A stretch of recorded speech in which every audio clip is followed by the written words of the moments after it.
Olá, adolescentes, sejam bem-vindos a mais uma aula da Escola da Manhã. Nós, professores, esperamos que todos estejam bem, acompanhando as aulas regularmente, tá? Qualquer dúvida que vocês tiverem, vocês podem nos contatar, tá bom? Estamos à disposição para conversarmos, esclarecer dúvidas, tá ok? A maioria de vocês tem os nossos contatos, então ficamos à disposição de vocês, tá bom? Adolescentes, peço por gentileza a vocês que abram as suas Bíblias juntamente comigo, por favor. No Evangelho de Lucas, nós vamos ler o capítulo 7 e o versículo 36 a 50. Peço por favor que vocês acompanhem com as suas Bíblias essa passagem, tá ok? Lucas capítulo 7, versículo 36 a 50. Uma passagem bem conhecida das Escrituras. Acredito que a maioria de vocês tenham conhecimento dessa passagem. Talvez alguns já tiveram até essa aula alguns anos anteriores, né? Então, essa aula veio muito oportuna para nós aplicarmos em nossas vidas, tá ok? Então, espero que tenha grandes ensinamentos, e vocês que já tiveram, que vocês possam recordar esses pontos tão importantes e cruciais para a nossa alma, tá bom? Então, vamos tirar as distrações de momento, se possível colocar o celular no silencioso, desligar as mídias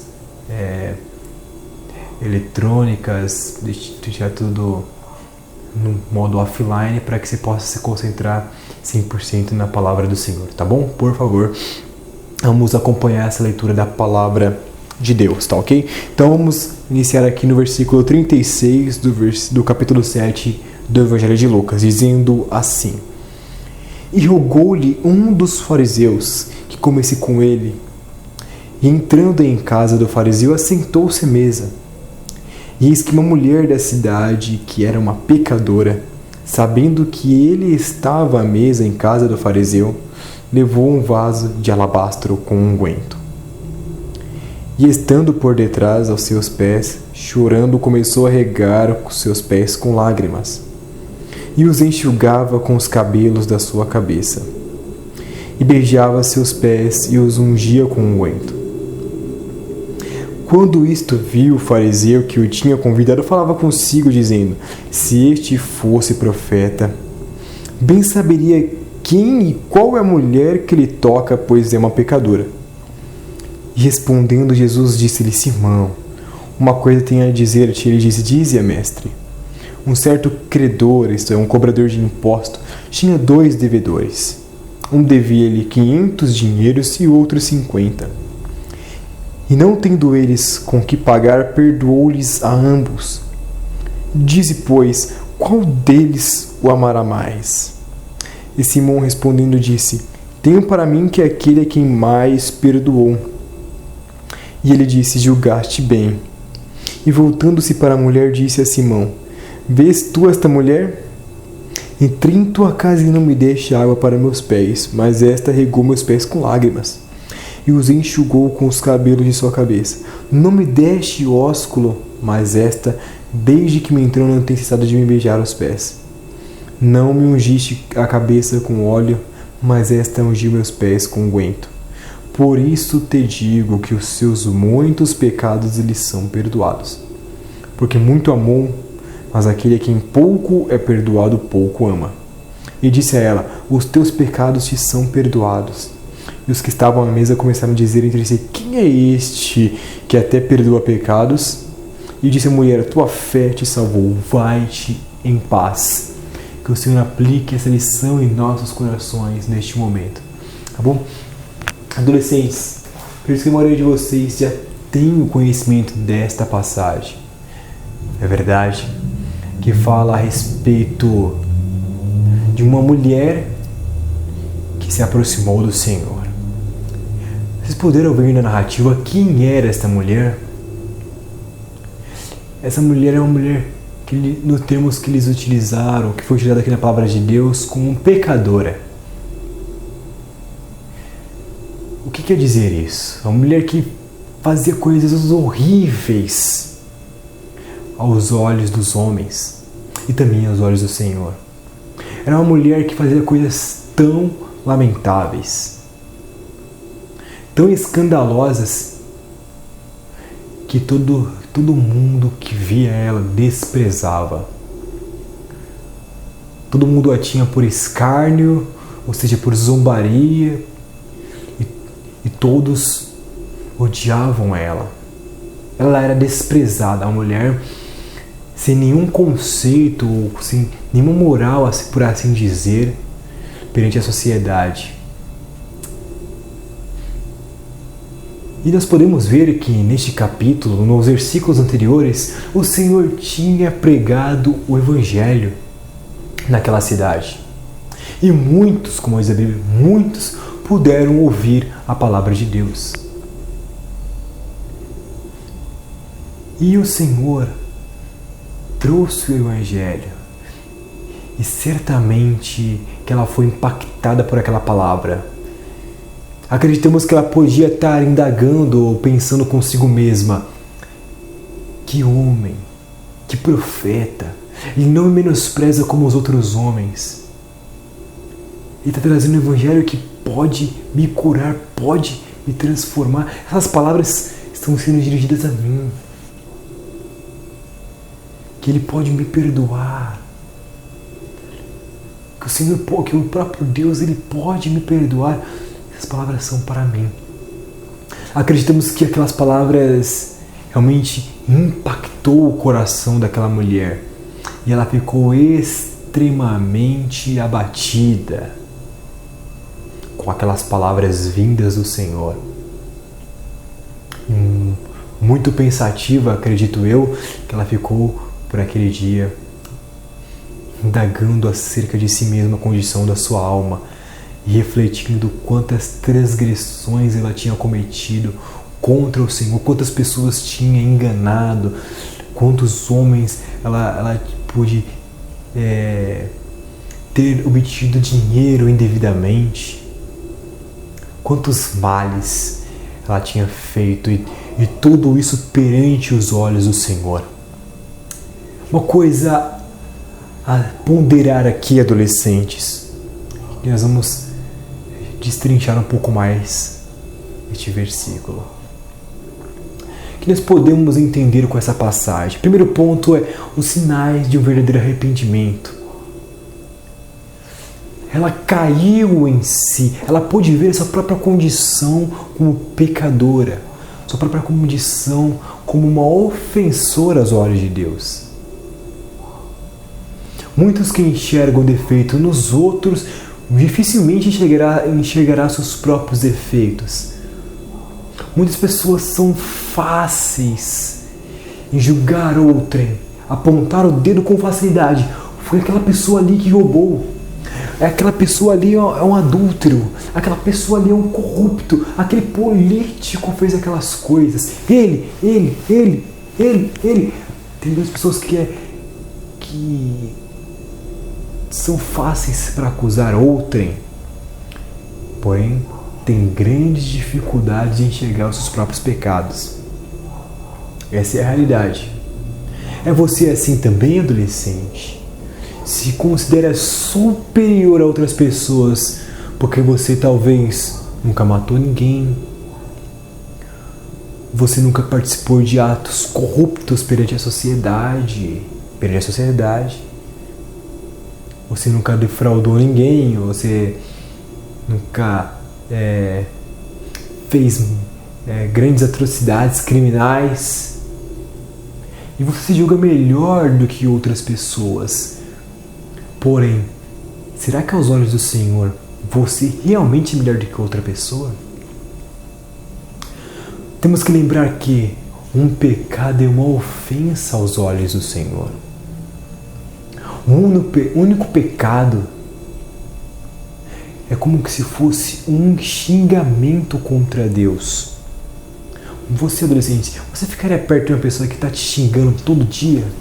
Todo dia vem uma pessoa, um colega da classe, um familiar, um primo, um amigo, vem e xinga você o dia inteiro com palavrões horríveis, com nomes indulgentes, com ofensas tão baixas e fica te xingando. Você queria ficar perto de uma pessoa assim? Certamente que não, né? Imagina quanta ofensa vem perante a face do Senhor por causa dos nossos pecados. Cada pensamento malicioso que vem em minha cabeça e eu vou alimento esse pensamento malicioso. E eu dou boas-vindas para aquele pensamento malicioso no porão dos meus pensamentos. E digo, vem pensamento malicioso, fica à vontade aqui. Aqui é o lugar onde Deus não existe na minha mente. E eu posso cobiçar todos os prazeres do mundo na minha mente e me imaginar como uma pessoa que desfruta todos os prazeres do mundo na minha mente. É você assim? Pessoa que... será que você tem considerado que Deus não existe no seu pensamento e fica pensando toda sorte de malícia, de imoralidade nos seus pensamentos? Será você dessa forma? E se julga melhor do que outra pessoa porque não cometeu crimes exteriores quando amontoa uma multidão de blasfêmias e ofensas contra o Senhor nos pensamentos, intenções? Será realmente que você é melhor do que um político corrupto ou que uma pessoa que mata outra pessoa? Será que realmente você é melhor do que ela? Perante a sociedade? Talvez sim. Certamente que sim. Mas perante os olhos do Senhor, não. Porque um único pecado já me faz digno e apto para eu estar eternamente no inferno. O único pecado é uma transgressão contra a lei de Deus que Ele é eterno e me faz de mim um cidadão agora do inferno. Então, o Senhor vem e olha para aquela mulher naquela condição e demonstra tão grande misericórdia e compaixão para com aquela mulher. O que nós aprendemos nessa lição? Que nós devemos ir ao Senhor na condição na qual nós estamos neste momento. Como pecadores, como ofensores a Deus. Todos nós pecamos contra o Senhor, sem exceção. Então nós devemos ir ao Senhor imediatamente e rogar ao Senhor: Senhor, eu pequei contra o Senhor.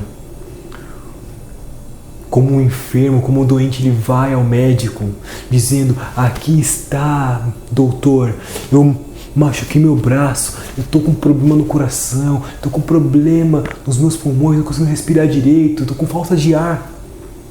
Ele vai e abre e é sincero para com o médico, para com o doutor. Nós devemos agir semelhante para com o Senhor. Senhor, eu tenho sim pensamentos maliciosos em minha vida. Eu sou uma pessoa que fico me corroendo por dentro, dizendo que ninguém sofreu mais do que eu. Eu fico murmurando, me queixando, Senhor, muito do tempo reclamando que eu não tenho um videogame legal, que eu não tenho aquela roupa maneira. Eu fico sempre reclamando, Senhor, que eu não tenho aquele sapato que eu tanto gostaria, aquele tênis. Eu não viajo como os outros meus amigos, Senhor, eu sou uma pessoa murmuradora. Eu vou, Senhor, na condição na qual eu estou. E eu peço perdão a Deus, eu sou sincero ao Senhor.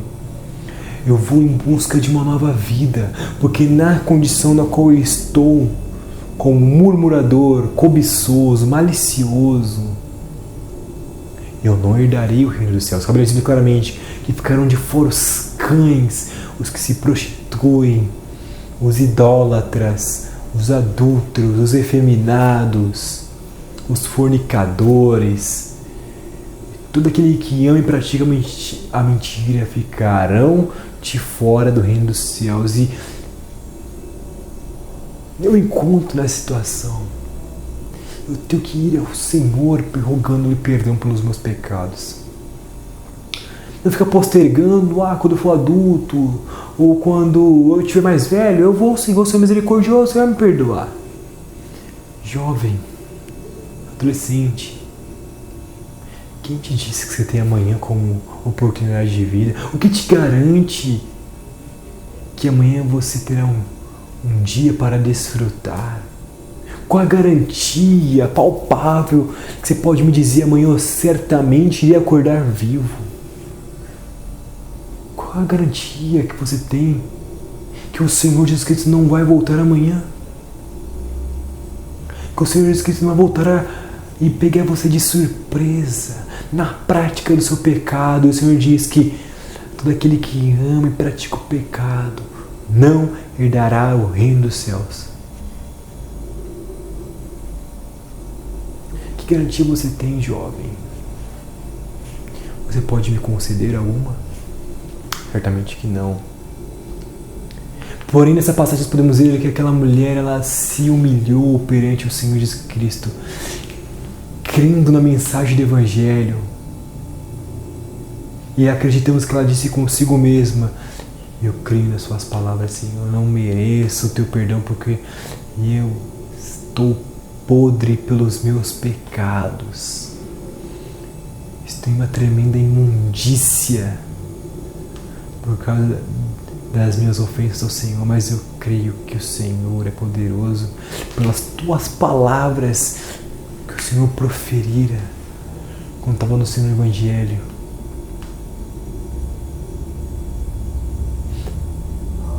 Eu creio nela, Senhor. Eu creio que o Senhor é poderoso para me libertar. Por isso eu vou ao Senhor e digo: Senhor, salve. E ela não pôde dizer isso nem em palavras, mas ela estava tão amargurada de espírito que ela nem conseguia conter as suas lágrimas. Seus olhos se desfez em lágrimas. Os olhos dela, que outrora foram usados para a cobiça, agora estava destilando arrependimento em lágrimas.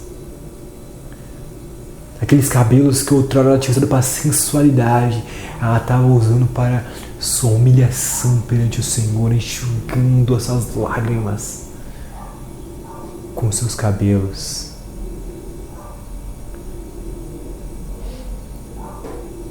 Tudo aquilo que ela tinha obtido com essas práticas pecaminosas, adquirido riquezas e bens, ela agora estava utilizando com aquele unguento caro perante o Senhor. Um arrependimento explícito, não em palavras, mas agora em demonstração tão clara. Ela estava totalmente quebrantada, irreconhecível. Mas perante essa demonstração de tão maravilhosa obra do Espírito na vida dela, perante aquele quebrantamento santo, perante aquela demonstração do poder de Deus na vida dela, as coisas tão gloriosas e tão poderosas, a gente disse uma coisa tão maravilhosa. Ali estava um fariseu a debochar-se do mestre, e o Senhor fez uma ilustração, dizendo, resumidamente, uma pessoa deve uma grande quantia de dinheiro, outra deve pouca. Ambos lhes são perdoados. Quem será mais grato? Obviamente aquele que mais foi perdoado pela sua grande quantia de dinheiro. Mas nessa ilustração do Senhor Jesus Cristo nós podemos entender uma coisa perfeitamente: que se os nossos pecados são perdoados, nós temos acesso ao céu.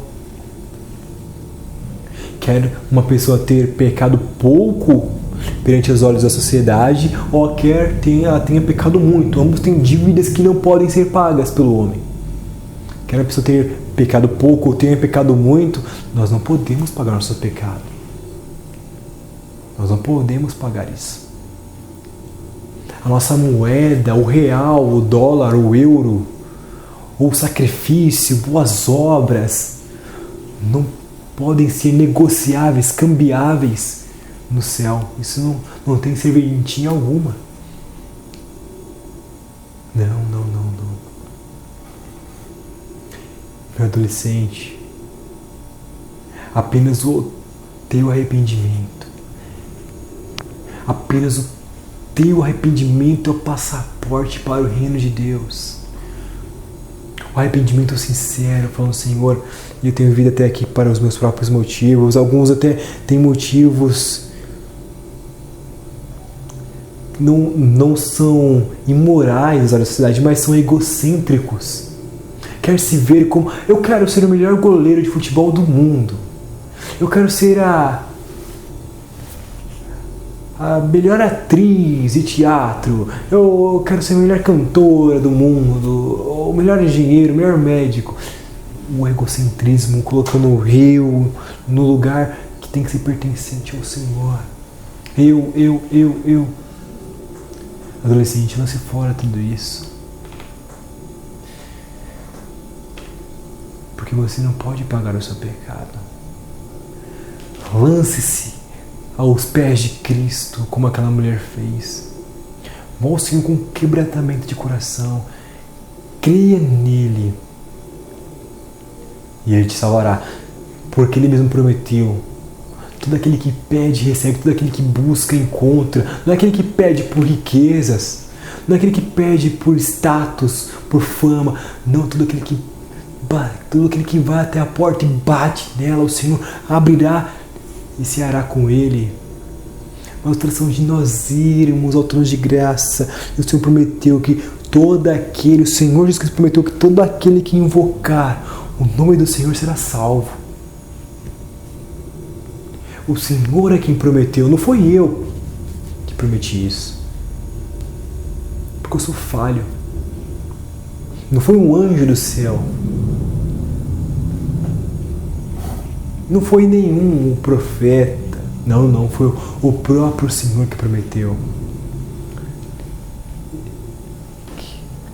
Espírito quebrantado ao Senhor, Ele se agrada. Então vá ao Senhor em um arrependimento verdadeiro, confessa Ele os seus pecados, adolescente, e Ele te salvará. Certamente que sim, Deus é poderoso para te salvar. Ele tem todo o poder. Veja que Ele criou o universo. Será que Ele não pode mudar a sua vida? Obviamente que sim. Cria nele. Arrependa-se dos seus pecados. Entrega sua vida ao Senhor. Amém? Que o Senhor aplique essas palavras nos vossos corações neste momento. Amém? Nesse momento agora, para finalizarmos a lição, vamos ficar com o hino de número 47 para louvarmos e exaltarmos ao Senhor através deste hino. Amém? Que o Senhor nosso Deus vos abençoe.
você gostaria de receber a folha de atividades e as leituras bíblicas que acompanham a lição de hoje, envie um e-mail para contato@igrejabatistarreformada.org.br e as enviaremos para você semanalmente em formato de PDF.